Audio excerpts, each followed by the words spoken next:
Here's what I wish more parents of picky eaters really understood. That is understanding what your child's growth chart actually means, especially if they are becoming a selective eater. So this is what a growth chart looks like, and you've probably all seen one of these.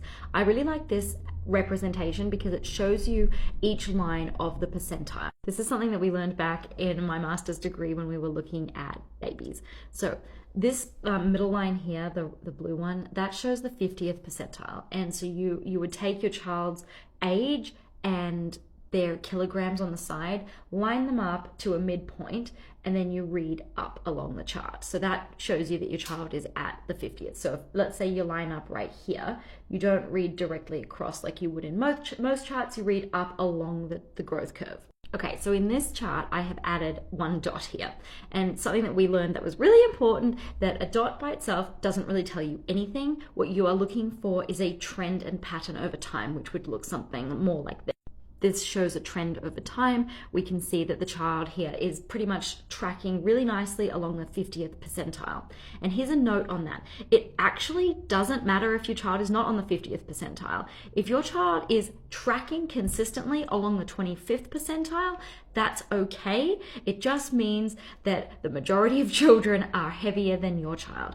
The 50th percentile is not the goal for your child. It just means that 50% of kids are heavier and 50% of kids are lighter. Now, there are two important things we need to talk about. One, which is what I see most often, which is where a parent will tell me that the child is tracking along the 50th percentile or along the 20th percentile or whatever it is, but they're tracking and the doctor isn't worried. Okay, great.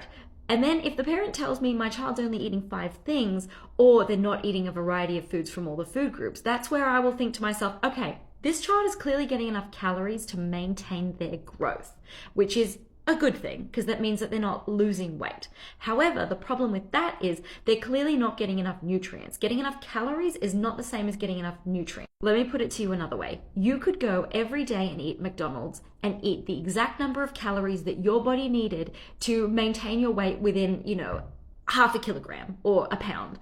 And that's great. But if you're eating McDonald's burgers all day long, every day, you are not going to be meeting your requirements for fiber, most definitely. You're probably not going to be meeting your requirements for a lot of other micronutrients as well. You're probably going to be getting too much saturated fat, not enough of the unsaturated fat. So you see where I'm going with this. Total calories just because it means that they're going to track and continue along their growth curve, but they're not getting adequate nutrition. Now, if you've got a child who is losing weight, that's going to look something more like this, where they're growing, it seems like they're going fine along their normal growth curve, and then all of a sudden they start crossing percentiles, which you can see going on right above my head right here.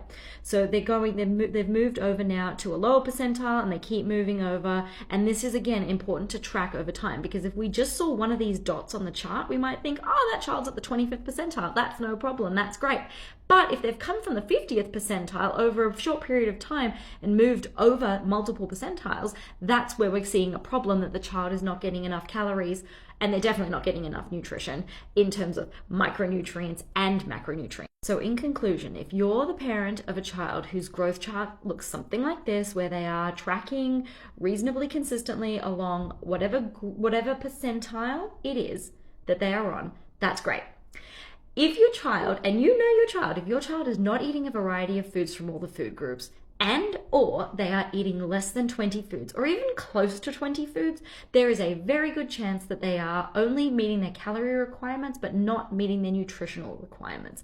That is when you are going to have a doctor telling you, don't worry about it, it's fine, they're just gonna grow out of it. The problem is they most likely are not going to grow out of it. And think of it this way. If you wait 5 or 6 years or 7 or 8 years or 9 years for your child to grow out of it, that is an awfully large period of time where they are growing, where they are not getting adequate nutrition, and meal times and snack times are probably exhausting, frustrating, and just annoying for you to be at, which impacts your relationship with your child and your child's relationship with food. And parents don't realize how quickly they can actually reverse these issues with small changes and tweaks in the way that they communicate with their child. That's what I help my parents do when we are working together, either in group coaching or one-on-one coaching. I am 1 week into my current group, and I've had lots of parents state in the group that they're feeling much less stressed at mealtimes. The children multiple, have tried numerous new foods this week, including new combinations where they haven't mixed those foods before. And mealtimes are actually fun and enjoyable. Parents have removed the screens. These are huge changes that you can make in less than a week.